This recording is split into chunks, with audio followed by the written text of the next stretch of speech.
തീരെ പൊടിയായിട്ടുള്ള കക്കയിറച്ചിയാണ് വീട്ടിൽ കൊണ്ടുവരണമെങ്കിൽ വാപ്പച്ചിയും അമ്മയും ആദ്യമേ പറയും ഇത് പീര പറ്റിച്ചാൽ മതി കേട്ടാന്ന്. നല്ല കുത്തരി കഞ്ഞിയും കക്കയിറച്ചി പീര പറ്റിച്ചതും എൻ്റെ ഓർമ്മകളിൽ ഒരുപാട് തങ്ങി നിൽക്കുന്ന ഒരു വിഭവം കൂടിയാണ്. അപ്പോൾ നമുക്കിത് ചെറിയ പൊടിക്കക്കാണ് കിട്ടിയിരിക്കുന്നത്. ഇത് കഴുകി വാരിയിട്ട് ഇത് ഇതുപോലെ പിഴിഞ്ഞെടുക്കണം. 2-3 പ്രാവശ്യം ഇതുപോലെ കഴുകിയെടുക്കാം. കാരണം കുഞ്ഞു കക്കയാകുമ്പോൾ ഇതിൻ്റെ അകത്ത് ഇത്തിലും ചവറുമൊക്കെ ഉണ്ടാകും കേട്ടോ.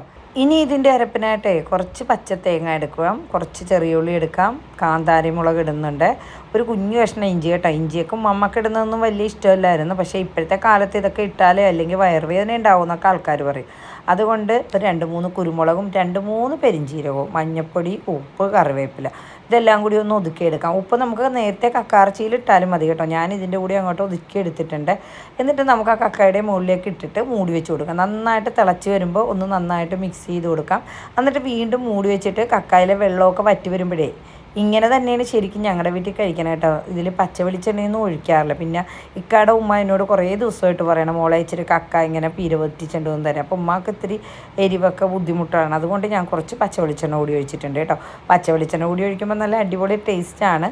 അപ്പോൾ എല്ലാ കൂട്ടുകാരും ഒന്ന് ട്രൈ ചെയ്ത് നോക്കിയിട്ട് നിങ്ങളുടെ അഭിപ്രായങ്ങളൊക്കെ കമൻറ്റ് അറിയിക്കാൻ മറന്നു പോകരുതേ.